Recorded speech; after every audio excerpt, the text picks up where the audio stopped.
So this was a solo campaign that my sister jumped into. She was a paladin, elf paladin. Sort of wrote that her parents, I guess, she didn't really know too well, and I just thought, well, I'll just kind of add things to it then. So her mother and father went to Coral. Something was wrong. She was in the capital, doing whatever she does with paladin stuff, and the religious sect. But she didn't hear from them in quite some time, so she traveled to Coral and found it in disarray, as a lot of vacancy, I guess, in terms of, like, villagers. It seems like people have fled in a way. And then it comes down to it. She ends up... Oh, God, how did I start? So, visits town at tavern, I think.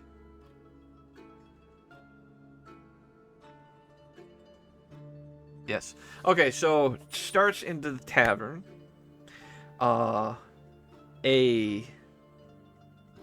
Like as taverns does, there's an asshole in one corner, group of like actual adventure party members having a good time. The quiet dude over in the corner as well. Somebody in the band, drinks being served, food going around. It's like they're still trying to keep lively, even though of how strange the area is. It's like half the population just vacated. There's still merchants in the street and what have you, but they do get taken surprised as the town bell is brought up and a creature emerges coming through the town. I need to find a music here. Ooh, I don't want to do that one. Let's see here. I know those are gonna be copyright. Oh my god. There you go. Well, let's see what this one is. Okay, nice. So yeah, it is it's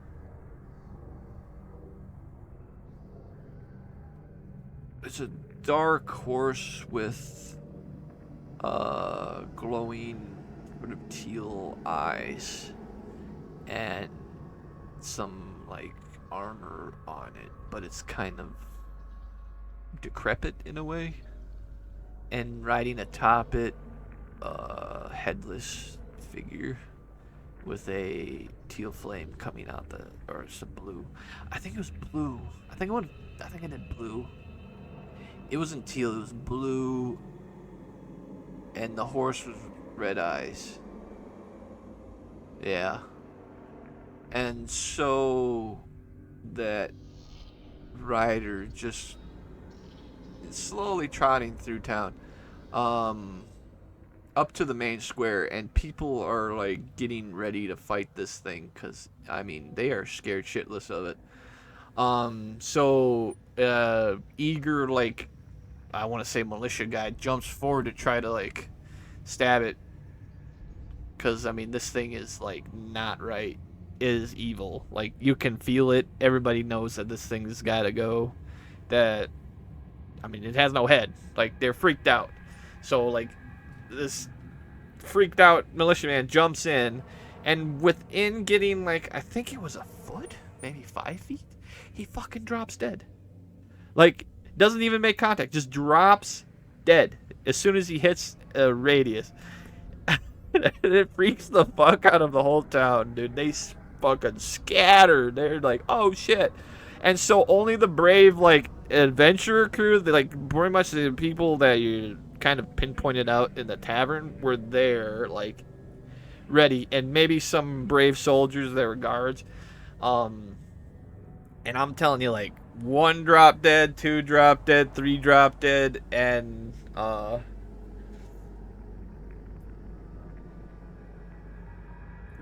dude, what happened at that moment in time? Fuck, it's hard to bring back the memory here. Because I had to do this all on the fly. I didn't keep notes of this. Fuck. It's like, what notes do I keep? Oh my god. Just the big overarching higher stuff, which I get to at the end of all of this. When I get through all these campaigns. So, I want to say she died. The paladin. I mean, she didn't find her family, by the way. The father and mother. They weren't there. And I should describe the town square. So you have the church building in the north. It's like sectioned off. Like, I can't fucking do it. How do I get my? I don't want to be on token. Here, can I do this? Does this show up? Okay, good.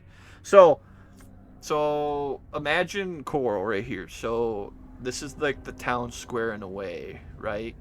I mean, it's minus a lot, but so I wouldn't say it was like a cathedral, but it was more like church, chapel church kind of thing. And this was like town square, right? You had vendors kind of like here, and here. There was like a barbarian kind of looking. I mean, this guy's like 6'7". He's looking like Hulk kind of dude. Mysterious chick. And then like some vague, nameless vendor dude that sort of ran the shipping export, which all the ships were kind of gone. Yeah, and so the thing was coming to town right here, into the square, and the tavern was like down here, in that square. So yeah, it ended up like right about here-ish, because this is the square. So it was kind of like in this kitty corner, a little bit in the ways, and it would just, trot like kind of slowly into the mix. And at the center of this thing, there was a well as well, so people kind of had to go around it or stumble into it as they're trying to back away. And so yeah, she goes in, and I think she just blacks, like dead. I think that's what happened. And so I would cue in that music that I played earlier, which was I should have said where we're from in case of the copyright. So the music was Seasons of the Witch from ReZero. And so she came back to life in the moment of strolling into town at the at the center of town, kind of where that well was. Like as I was describing it to her, like at that moment in time. And then yeah, the chick kind of on the right side of it would ask her, "Are you alright?" Or like maybe the barbarian guy over there would be like, "Are you alright?" Or the mystery, or the kind of nameless merchant would be like, "Hey, you okay? What the fuck?" Yeah, the paladin would be a little wigged out, like, "What the fuck? Has died? I have premonition?" Would eventually like kind of figure out a little bit more of the adventurers, and then found a way to kill that Deland, which was to basically go around town trying to find somebody who knew any knowledge of this said creature that was going to show up in a couple hours. And there was one person, which nobody would speculate who the fuck this was, but it was that guy who talked to the old guy back in the first campaign. Yeah? He's here. Okay? Only the players would notice, but that dude was the only one that pretty much saved the town. Because he came up with, I think it was a gourd, and like trapped it inside of it's sealed. Like, there is no way you can kill the goddamn thing. So he sealed it away in a gourd. And so they survived, and the paladin would go to the church next and find out what's happening, because what people talked about in the tavern wasn't really all that helpful. There's like, oh, I was here, kind of trapped, can't leave. They wouldn't really tell me much, just that there's kind of a bit of undead wrestled around in the area. But I figured maybe it was more like, hey, we're gonna have some more quests and get money. So they go to church, find out that there is a massive amount of undead traveling out from the dead waste here. Coming down. This is not like a city. This is like a... It used to be like a very established noble's house kind of thing with the mines. But it hasn't been in use for a very long time. The family just kind of lives at Ateria. They don't really have much weight in the way of land. I think this thing's been out of commission for like 50 some years, probably more. But in any case, the undead's coming down through this area. They're gonna come fuck this place up. They're pretty damn close too. They're like, yay, yay, yay. And they're pretty much blocking off the road at some point, which nobody couldn't come back through. She's lucky and got a break wind to get through a window, but now it's closed. So she talks to, it wouldn't be the religious leader. I mean, we're talking like these are like the top of the line people in the field. So the highest level like cleric to ever grace the like what the hell? Am I gonna say planet? I think I'm gonna say planet. Or whatever. The whole... I can't fucking... Throughout every kingdom, he is the number one cleric, right? He runs the whole, like, religious sect. I wouldn't say, like, they're all following in one religion, but he's, like... Because they believe in multiple gods, right? So he's, like, the grand cleric in a way for, like, guidance and explanations of stuff, healings and different kind of stuff. I never really associated him with any sort of god that he kind of is linked to. Just that he's a very powerful cleric. And then there was also the Grandmaster Wizard too, which there's only ever one, and that Crystalla place I mentioned last campaign, he would be in charge of that, because that is the number one academy for magics and stuff. And so he is also in Coral. The cleric guy is not there. He went up north a bit to sort of have a like high grounds advantage to see where the stuff is at and maybe try to like thin the numbers out from a distance in a way, because undead are very mindless. So he, the Grand Master Wizard, steps out and discusses with the Paladin about the circumstances of all this stuff happening. And it says that they're trying to erect a very advanced like barrier to keep out lesser undead as much as they can, and that thing that stepped through, which he had a hard time trying to contain its power from his side of things. They would all have been dead if they didn't have that kind of force field up, I guess. So let's see here. What other info did he put in? Oh, yes, the parents. They were a part of the reason how they found out about this. So they traveled further north. I don't know what exact, but I think that he alluded to, like, maybe this tower, the Zool Tower here, and the Templars that lived within. They went out to the Dead Waste to kind of, uh, they wanted, their ultimate goal up there is to kind of cleanse the Dead Waste. Um,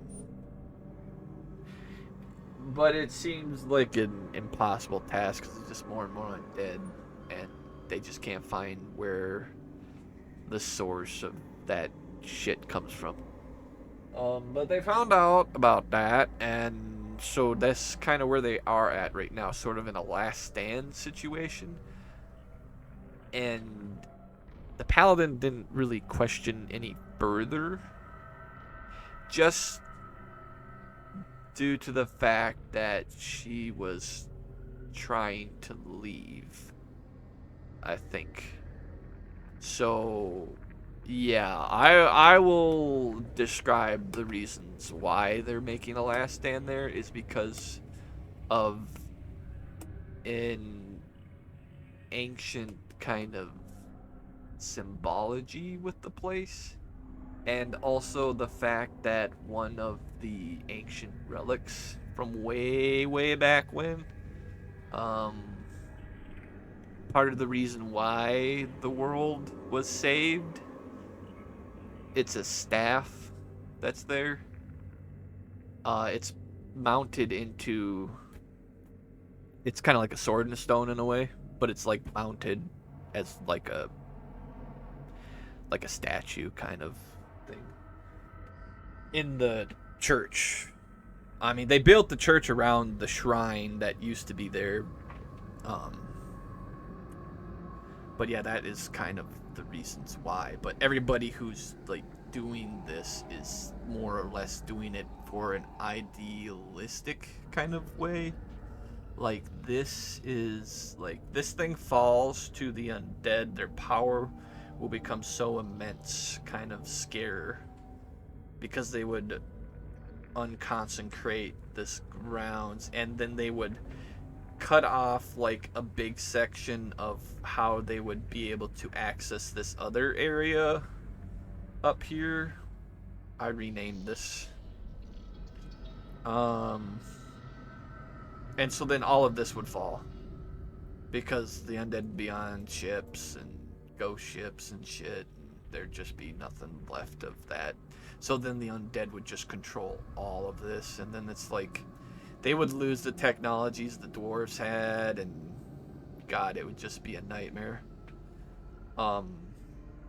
Unfortunately for this kingdom, I mean, it's one of two parts of a kingdom. There's an eastern and western side.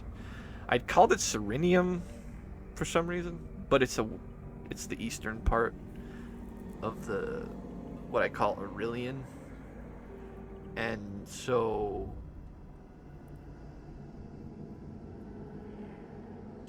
where am I? Okay, that was my DM side of things. And so yeah, the character would set out. I did stream all this too, and didn't know the VODs got deleted on Twitch. I think there's only one video that was saved. I think she would go back to the tavern and try recruiting people to try to make a break for it or something. Fuck, I don't remember. I think that's what she would have tried to do. But as doing so, I think she noticed, or the barrier collapsed. And she would go back to the church, find all the people who were working on that barrier dead, and the Grandmaster being questioned. And they weren't undead people either. No, it was like a I don't know, demon woman. the hell you call them?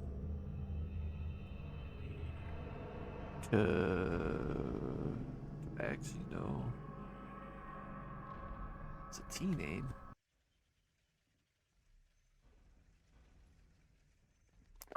Okay, so it's a tiefling.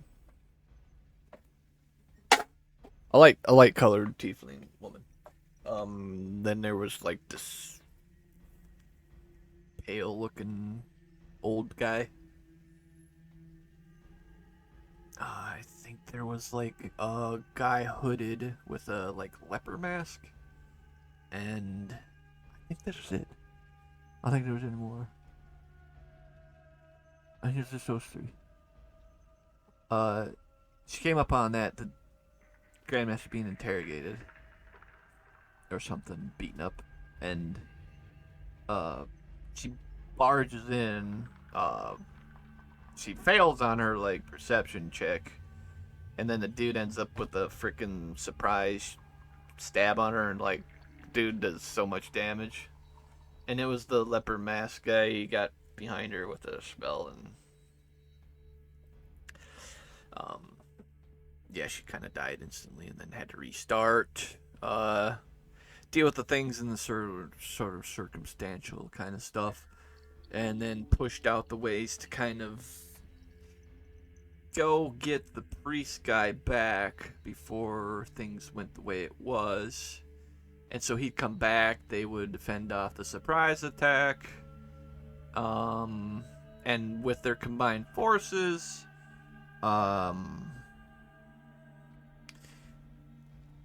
they're able to, I believe they were able to destroy the undead coming through. Because they sort of lost their showrunner.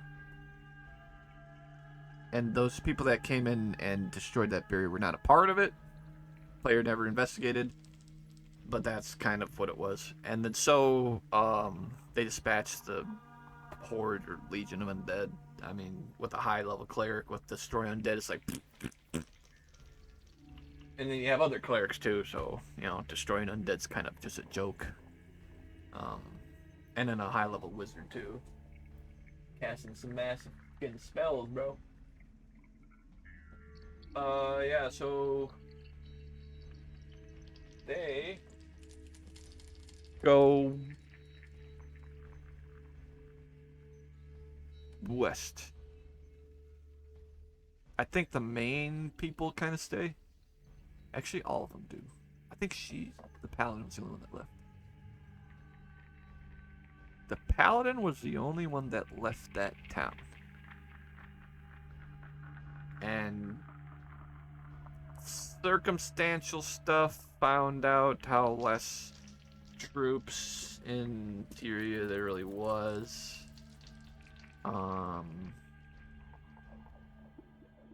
Just because it's an attrition factor of dealing with the undead and then the orcs pressing their borders. And so she finds out that the Blackwoods are going to retake their place with the help of the guild,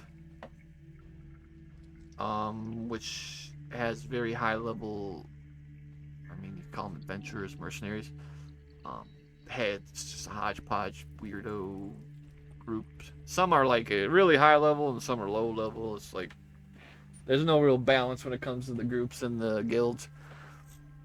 But then they would have that, and the Blackwoods would have whatever remained of their funds to hire as many mercenaries as they possibly can on top of their original, like, because they had a very specified like regiment of troop that they made out there. It was kind of ritualistic in a way, and it did give them advantages as a combatant, like a warrior, knight, guard, whatever you want. And so, I mean, the process in which they pluck their eyeball out, they get extra perception in their one eye. Like, they're more keen on seeing and, They have like a sentinel ability.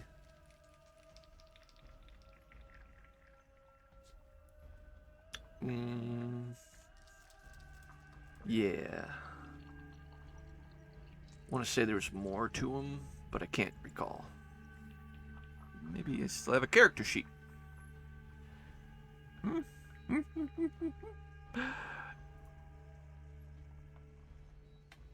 Don't think I do, though.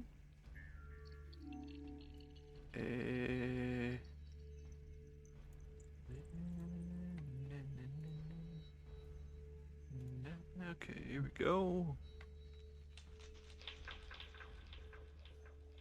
Okay.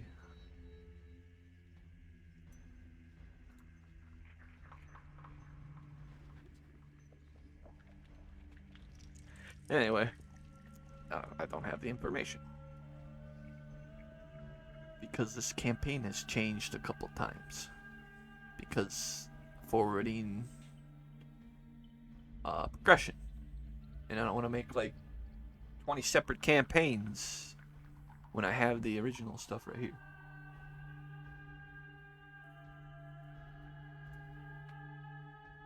Alright, enough of that.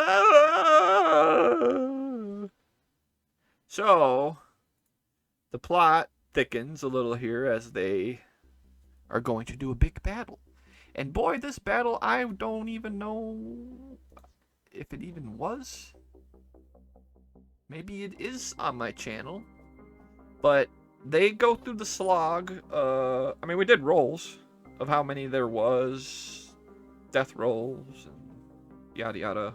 To figure out exactly how many troops you had survived comparatively to how much the undead was. And then it's like, I don't know. I did a system and where it's like, yeah, so this amount of died trying to get there. And then blah, blah, blah, blah. And then once they got there, it was going to be the final battle.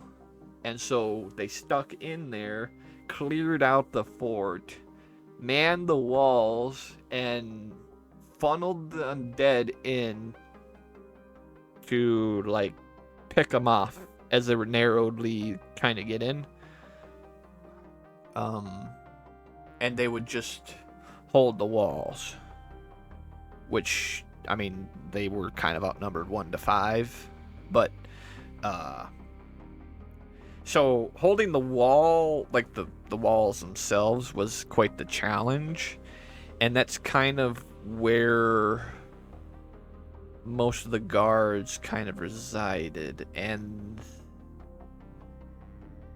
I believe most of the guild crew. Though the Blackwood had their troops on the floor, kind of towards the gate, on top of the paladin. They were trying to hold the line there. And so what ended up happening was, I think a flame wall was put up from one of the guild mages, which really fucked up a good chunk of the undead. But that expired. And so the numbers would whittle down to a point where there were only like 3 or 4 guild groups left. And I think there was like 10 or 12. Like, there were a lot. And a lot of the soldiers kind of died. But the Blackwood nobles still lived. They were surprisingly agile when they were doing their dodge rolls, but what kind of finished the rest of it off was one of the mages having a fireball, well-placed one. It unfortunately engulfed a few soldiers and hit the paladin, but it did take a good chunk of the undead, what was left. And they managed to take the Blackwood place. This in turn would lead,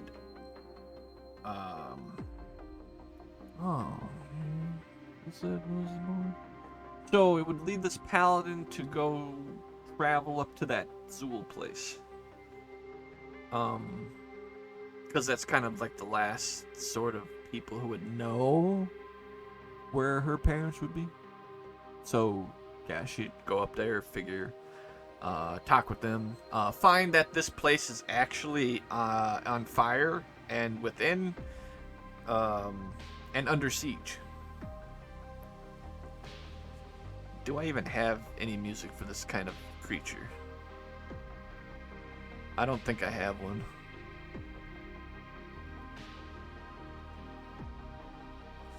I don't want to go to that one again. And all my shit is copyright, bro.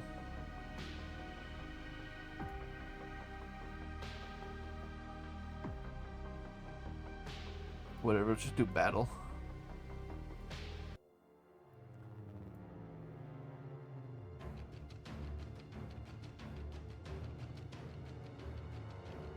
Okay, so crawling into the tower. I mean, it's very combat oriented because players that do end up in my campaigns never really do the whole RP stuff, so it's just always fighting usually. So goes into the tower, finds that a lot of things are on fire. They're continuously fighting. Looks like quartermasters. I want to say recruits of this tower. And they're just fighting from the bottom to the top, and this paladin's going through floor, just helping them clear it out. And what they're trying to fight is these goat skull, like their faces are covered in a goat skull, like a large. I mean, this is a pretty big goat skull, and they're covered in a like hot iron, like it's a heavy hot iron, like it looks like it's smoltered like right out of the forge, kind of hot, and it's sort of in like half plate, I guess. And then I don't know, there's like clothing underneath in a way, but it's more like a fur, I want to say, underneath. But yeah, these are demons, and they're spawning out of the fire, these fire like rings and what have you. But this paladin would come through, clear and chop through them all with the help of other Templar and then the people, and then they would erect a cleansing ritual to clear out the portals, and then make it their way to the top. In any case, get up to the top, big fight, and then they clear. So we're not in Victorian London. Well, okay. So the paladin talks to, I guess, was there a charged member? I think there was. So there was somebody, okay, so each section layered in this tower, it was like the bottom section was kind of their like sleeping quarters, I guess you want to say. I mean, they also had, like, outside of it was, like, a sort of perimeter palisade wall. And then, so after the first floor, they're, like, quarters. It's, like, kitchen-esque sleeping quarters. Then the next level, I think that was their armory. And then the level, I think it was only 3 stories high. Did I only do 3 stories in this tower? Do I still have the map? I don't think I still have the map. I delete everything, dude. What the fuck? I goddamn delete everything, I tell you what. Okay, so I think no, it was a 4-story. I remember. Okay. So yeah, the second one was the armory. Pretty much their like I won't say storage, I guess, / armory. And then the third floor was sort of their, like, library. Like, massive piles of, like, knowledge. I wouldn't really say casting scrolls, but, I mean, there were books of magics, their religious texts, what have you. And then the fourth floor, which is off limits to pretty much everyone except the Grandmaster and his second in command. Which the dude's second in command, I don't need notes. Need notes. Notes. Tower Zool.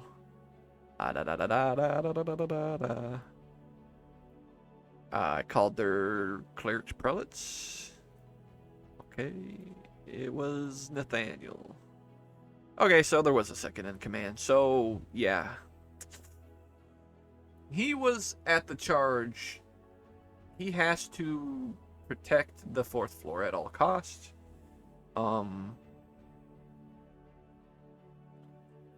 And so once it was cleared, he would be able to leave that protective spot, if you know what I mean. Nobody was ever able to go up to the fourth floor and find out what was up there, but it is a big, like, grand arc scheme of late game, I want to say. Because I don't think I ever explained, it never gets brought up ever. So, in the world, I know I mentioned before about a ley line being unlocked in the first campaign. Well, these ley lines, they were associated with the world's, like, life energies, I want to say. It's sort of in tandem with the magical essence of stuff. But this kind of stuff acts as, like, energy that can be utilized for, like, connections with other what do you call them? Are they dimensions? Other worlds? Well, it's like the world is not symbology. It's like a,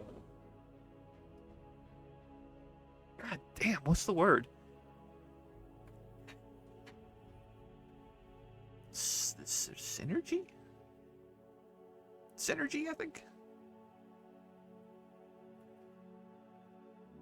It's where how the energies kind of interact and make itself work for existence to become what it is. And so other worlds are piggybacking off of each other regardless of their, like, in alignments and stuff, because there's, like, you can't have good without having bad. That's impossible. It's just like with anything. Like, the world would collapse in on itself if there was just only one thing. Otherwise, there'd be no... Because if there's constant creation, then everything would get so overfull and attrition would apply. And so life wouldn't be sustainable at all. So there'd have to be consumption and destruction in order for more to be created. So that fundamental truth lies within the whole grand scheme arc of this all. And so a particular person, which stems back, well, was this before or after the world broke? Holy shit, I don't remember. I think it was before. Yeah. Because this one person was capable of controlling that kind of synergistic components of the magical essence. And they were able to, like, control, I'm talking powerful demons, dragons, celestial beings, elementals, and, like, summon them in, push them out, interlocked everything. And they were power hungry kind of individual. And so they that person was barriered and essentially, I want to say in prison, but it's more or less for protection because this uh, person is essential in the sense of when the world does go to shit, that they would want to bring that person back out. Otherwise, at the moment in time, in times of peace, this person being out there would just cause too much problems because they're summoning shit. They're just doing some crazy stuff that's going to like destroy cities. Like they'll just summon some level fucking tier 9 demon and it's just like, holy shit, that village is wiped to the face of the earth. And so they keep this person because they are very chaotic in the way that they operate. I never understood exactly personality-wise who they were or what their upbringing was or how they were. Just that was the core fundamental things of what they did. I didn't know why they did those things, just that they did. And so they were sort of kept there as like a weapon of sorts. And watching it was one of the celestial beings, which would be on that floor. In case the guy that does guard that floor dies, that's the last stand kind of person. In case like some kingdom comes in and just like, fuck you, I'm gonna kill all you, I don't want to deal with you, you're not paying your taxes. It's like, oh, bitch.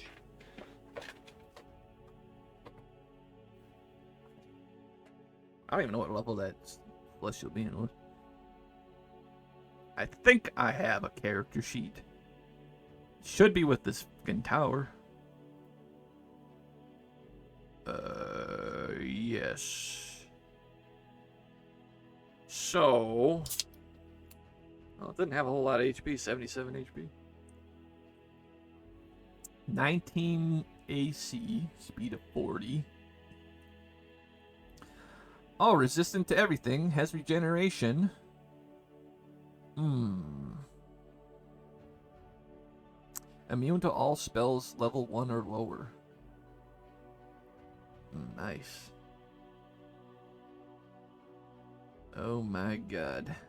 Spell list gets crazy. And I didn't even bother putting descriptions in them. But I can kind of tell what they were. Let's just say the spells get insane. And, immune to all conditions. That's fucking crazy. Yeah. Quite a powerhouse to kind of get past. And so, where the fuck was I in the story? I just went into a DM convoluted thing of the hierarchy of the world. And as the grand scheme thing. So,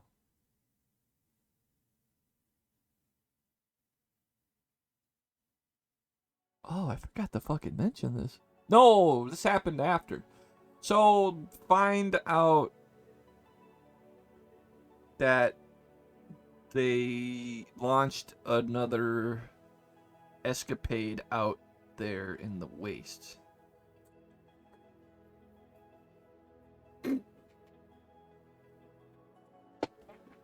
But to go out there, you're gonna need some like heavy duty cleric action to help you get through it. So the Paladin decided that they're gonna need the help of the high level priest or cleric in that Coral place. So they do decide to go back to Coral. And the way back, though, a very strange roll happened in the encounter roll, which helped me elaborate a little bit on the celestial world. But since this Paladin's so in tune with that kind of stuff, I figured, yeah, it'll work. And so they get teleported to the celestial plane.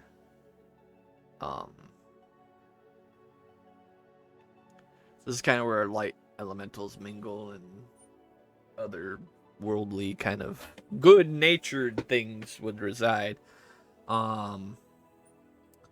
But they kind of get there through a door that just appears in front of them. No idea how or why. It's a very strange thing of occurrence to happen.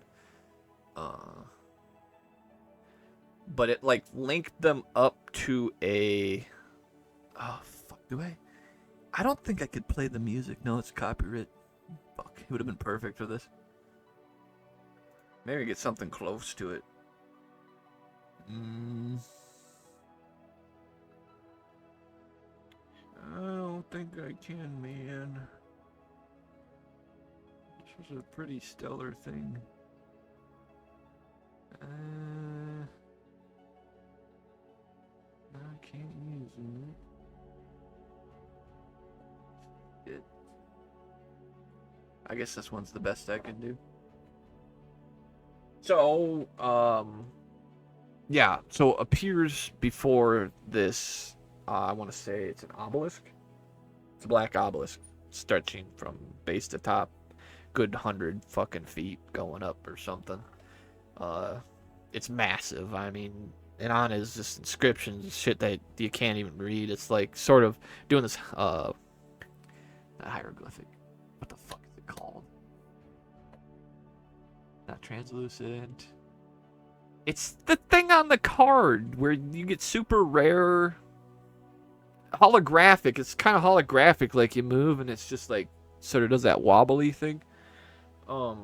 So yeah, and it's like looking around, it's just a giant circle, kind of elevated, floating in the air, and there's like water at the basin of the base of this obelisk, kind of in a circle, and then it's kind of like 4 sides. It's like making an X, or not an X, like a plus or whatever, and then makes a ring around that. So the solid base of stone that's there is sort of like a big triangle in a way, and then kind of at the bigger section of that triangle are kind of where like these golden tree, like leaf trees are, and there's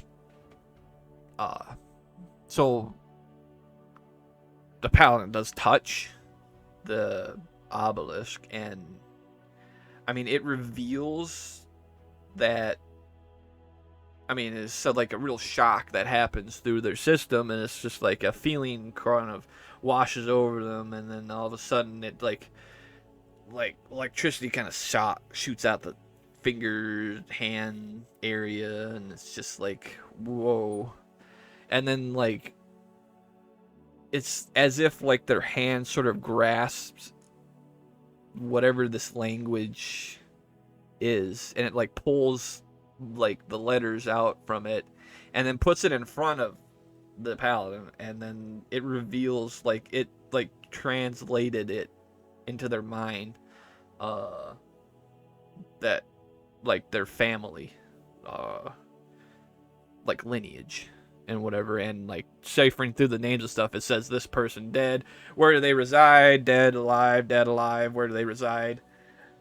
And some of them are placated as unknown or dead or they're alive, and then it's just like, you know, she's got cousins, the paladin's got cousins, no siblings, aunts, uncles, what have you. But the parents do show up and they're dead.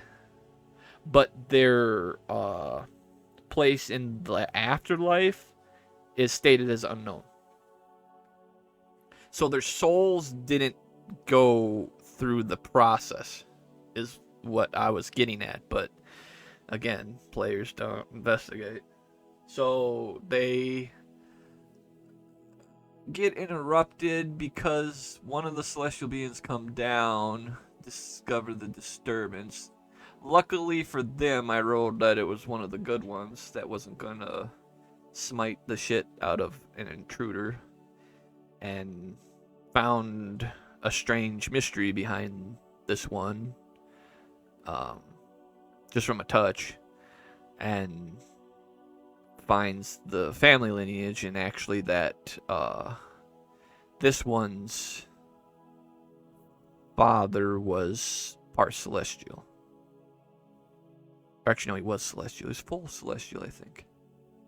And he found it strange because since the world broke, and explains it at this point in juncture, which I never did before, that the world was, in order to save it, it was to be quarantined off from everything else. because the chaotic energies and constant battle and the draining of the life energies was becoming so much that it was going to cause the whole world to dissipate and just implode on itself, basically. So the ley line sections in which those access points are, towers were erected by a very grand mage back in the time with the help of, I think, all factions, really. Um, because all of them didn't want to inherently die. Because demons just want, like, power and control. They want to be the ones in charge. Like, each one of them want to be that kind of thing. So they always fight and have to show their, like, power and to be the one in charge because they want to be the man or woman.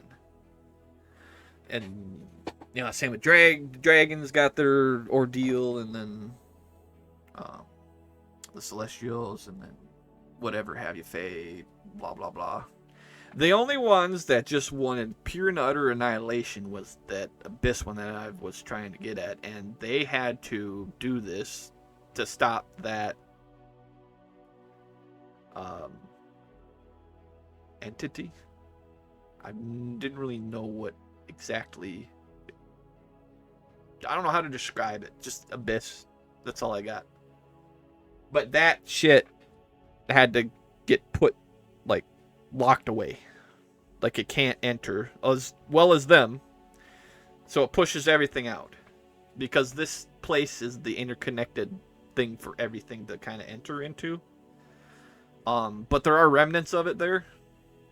And so describes that, and the father, and how explains it a little more, because players are kind of not very smart when it comes to when you give them these explanations, because they don't write stuff down. And then time was pressing.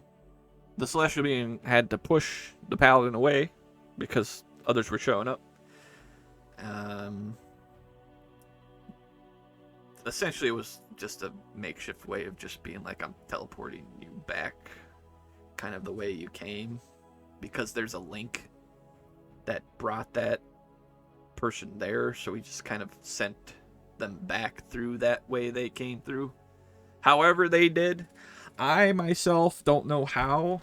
I don't have enough research on hand or time to kind of look at how I'm going to go about that kind of strange peculiarity, because then it's like I had to start looking into science, and it's research, dude.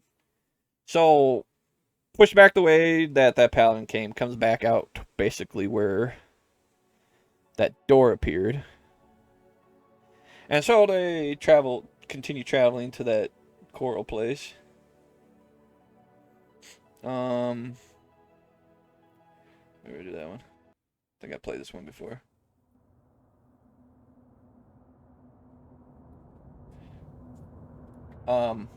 Yes, I did. Well, I don't have anything better. So ends up back in coral. Finds that the whole place is destroyed. Destroyed. It's all gone.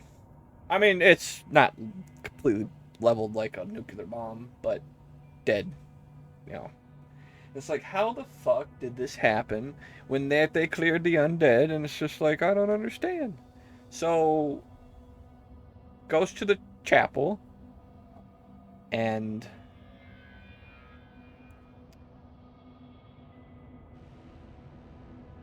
so chapel, the statue's still there with the staff because nobody knows that yet, except for very ancient beings. So gets there. There's a secret passage underground, which was a part of the old shrine that used to be there. So it was a under-level kind of section. It was pretty old, leaking, I guess, stone architecture.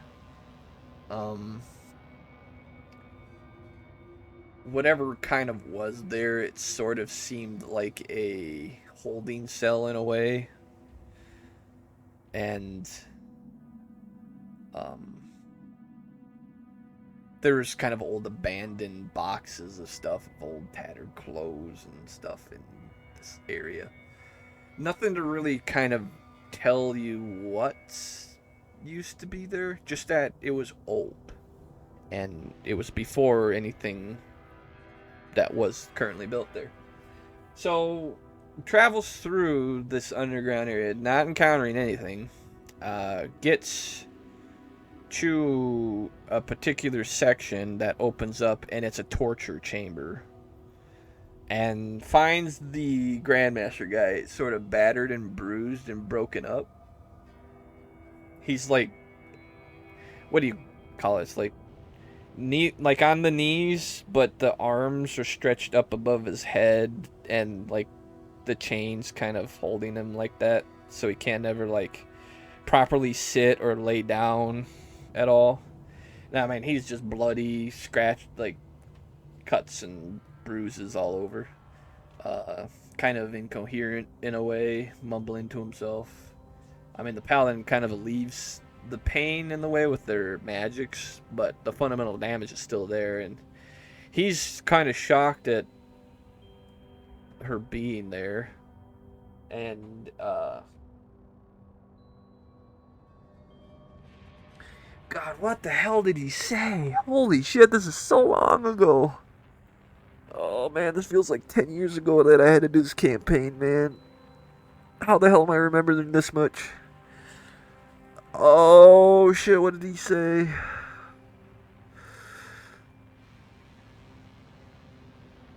Disorientated, he was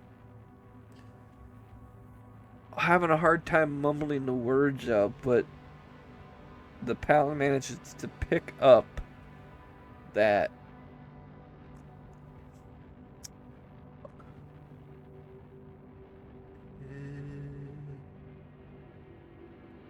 what came down and fucked them up, actually?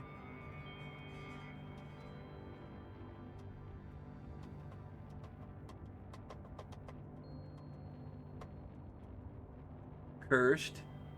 That was a word that I said. Cursed.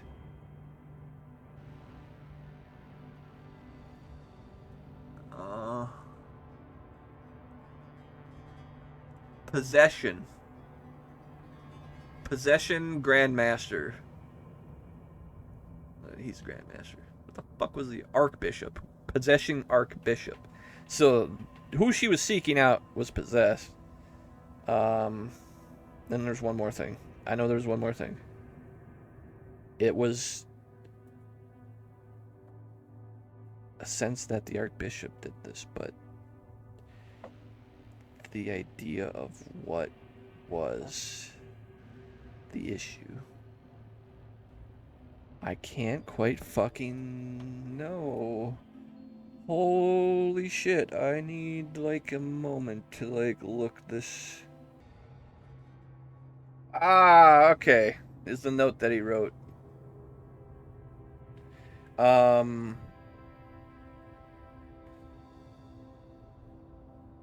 Thank God I wrote it down. So, I think he told her to go to this tower named after a wizard named Arsuvius. And said the answers to seek lies there, and to get out before they come back. So, she, or the, yes, paladin then ends up having to leave him because he would slow her down too much, and to fight the Archbishop wouldn't work, but there might be an answer. There's an answer for in that Arsuvius tower that might help, and that would be like north. So yes, so the paladin would leave, but then stuff would start attacking on the way out. which I think what happened was the world was sort of bending in a haze. It was very like drunken kind of vision blur, and it was like witnessing what was happening in the past, but in the present as well, if you know what I mean. So this paladin would end up in combat on the temple, well, the church's grounds, but where the old shrine would be without the walls, and fighting a like slug battle with some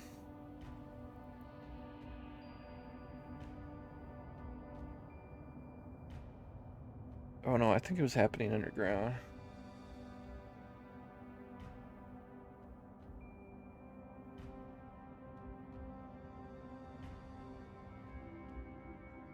Fuck, I gotta collect my thoughts here. It was fighting. What the hell was it? It was like a faceless apparition sort of thing, and these apparitions were sort of semi-fighting each other. I don't know. I think I threw it in there just to keep the like atmospheric tension in there. I don't think that I put anything to where that associated with the.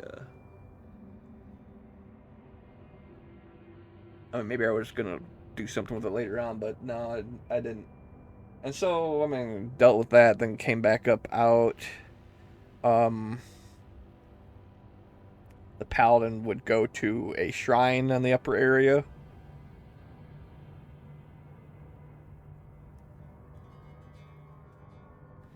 And then, just from the player perspective, I don't know what happened with her, but she just decided, like, fuck it, and just took a relic, or the shrine, like, I'm talking this thing, which is like an encapsulation of I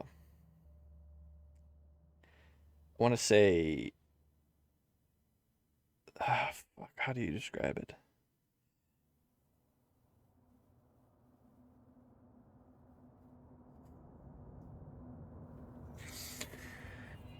It's like you would so what she did was desecrate pretty much a shrine that was to the belief of the gods, I guess, because it was kind of like a statue pedestal sort of, what the fuck is it, that Hanukkah candle thing, but it had the gods on it. And it was like made of gold and whatever, and then she shook it, like fucking desecrating it, and like light elementals would appear out of it and just fucking take her down, and then it would zap her soul out of her body and place her in the celestial prison. And that's how this campaign ended. Then never came back because it was such a, I don't know. I gave the like, hey, go to the tower. You know, you'll get your answers there to go deal with the guy, and then you'll get the guy, and then go push your way up there. But I guess maybe I put too many like, you didn't get it because you entered it and got it right away without having to, I don't know, do something for it.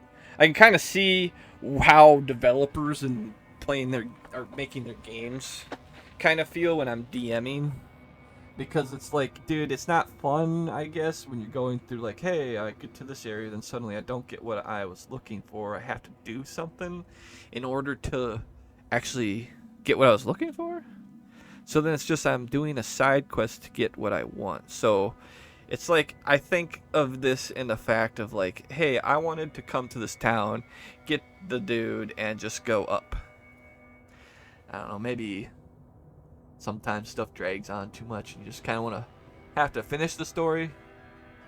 But when you're doing such a like, I don't know, big scope scale thing, you kind of have to ground stuff down. But it's just the fact that when players don't want to slow down and like feel the world and sort of do a little role play with it. They kind of min-max their experience to where they just skip the dialogue, skip the process, and just want to be at the max level so they can do the end game. Know what I mean? So that's why I mean, I do it myself. I have a bad habit of it, but that's kind of what I found out in this campaign. Is kind of where that sentiment comes from, and how my players end up just not wanting to come back to it. Although, it's hard to schedule everybody. It really is when you start having a bigger and bigger group. In any case, the story, I think that I had the fact that she would have found out an answer. I didn't write any more about it, but I just, the big scope of what was happened, just got the thing, cleansed the dude, got out here, interacted with some ghosts in some old wasteland, said that they saw them head up blah blah blah way. And then to get there, I believe you found that they were all dead. But there would be a, like, past battle that I think that I had set up, where it was like they would have control over the battle and the characters. So it would kind of determine who would live and who would die. But I would single out the Grandmaster Paladin dude. And he would 100% be dead from shit that'd be coming in. But all the other stragglers that had been alive, then I would have had them live in the next episode kind of thing. And then I believe they would have found out that I'm not sure what I don't think I had anything set up after that. That was it. Nothing less left sitting, standing. So, yeah. I did forget that I did have the Paladin go out into this jagged pine forest down here. Went into this cave. It's called Clogark's Cave. It's like a giant's cave, but I think it was inhabited by something else. Probably goblins or something. That's kind of it. Didn't really do much else with anything. I had hill dwarves up here. This was like a sort of ghost lighthouse. I think I called this Storm's Hammer now.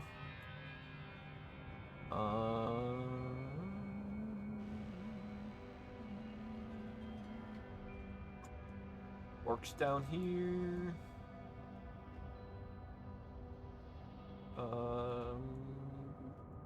I didn't really mess with too much of this. Just that this was a very religious place, like zealots kind of stuff. Pirates. A particular guard order that protected crypts in this forest that got corrupted. Just a nameless village. And then I threw all this in here not knowing what exactly I was doing here. I know this is the elf area, but I didn't know what to do else with it. This would have been like a gothic themed place, dark, kind of dead tree. Yeah.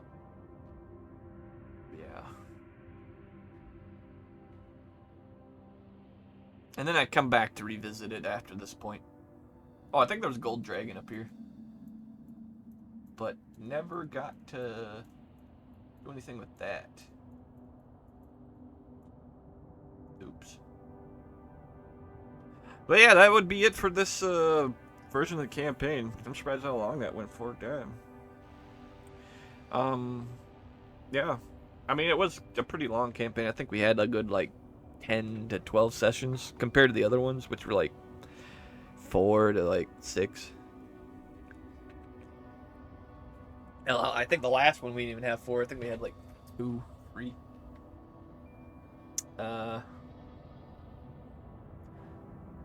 Yeah.